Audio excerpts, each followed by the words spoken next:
Global star Ram Charan వరుస సినిమాలతో బిజీగా మారుతున్నాడు. ప్రెజెంట్ పెద్ద మూవీ చేస్తున్న చెర్రీ ఆ మూవీని ఏడాది పూర్తి చేసేలా పక్కా ప్లాన్ రెడీ చేశాడు. ఇక ఈ సినిమా కూడా 2 పార్టులుగా వస్తుందని, అలాగే ఈ మూవీలో చరణ్ డ్యూయల్ రోల్ అనే మాటలు టాలీవుడ్ లో వినిపిస్తూనే ఉన్నాయి. కానీ బుచ్చిబాబు వీటన్నిటికీ బ్రేక్ వేస్తూ సినిమాను ముందుకు తీసుకువెళ్తున్నాడు. అలానే ఈ మూవీ కంప్లీట్ అయిన వెంటనే రామ్ చరణ్ తో సుకుమార్ సినిమా పట్టాలెక్కుతుందని క్లారిటీ ఇచ్చాడు.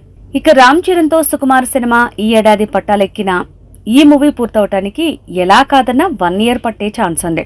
అంటే చెర్రీ నెక్స్ట్ ఇయర్ అంతా సుకుమార్ సినిమాతోనే బిజీగా ఉండేలా కనిపిస్తున్నాడు. మరి ఈ సినిమానే వచ్చే ఏడాది అంతా ఉంటే మిగతా సినిమాల సిచ్యువేషన్ ఏంటి అంటున్నారు. ఈ మూవీ తర్వాత హాయ్ నాన్న ఫేమ్ శౌర్యతో మూవీ అన్నారు.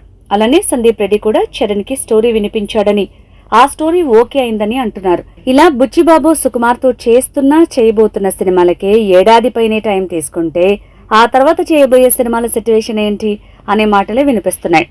ఇక ఈ 2 సినిమాల తర్వాత శౌర్యతో మూవీ ఉంటుందో లేదో క్లారిటీ లేదు. కానీ సందీప్ రెడ్డి వంగ మూవీ అయితే పట్టాలెక్కే అవకాశం ఉందట. కానీ అఫీషియల్ ఇన్ఫర్మేషన్ అయితే సందీప్ రెడ్డి చరణ్ కి ఇంకా ఏ స్టోరీ రెడీ చేయలేదని, స్టోరీని రెడీ చేయకుండా కథనెలా వినిపించాడు అని అంటున్నారు. ఇలా రామ్ చరణ్ నెక్స్ట్ సినిమాలపై డౌట్లు పెరుగుతూనే ఉన్నాయి. మా వీడియో గనుక మీకు నచ్చినట్లయితే సబ్స్క్రైబ్ చేసి, లైక్ చేసి, షేర్ చేయండి. Thank you.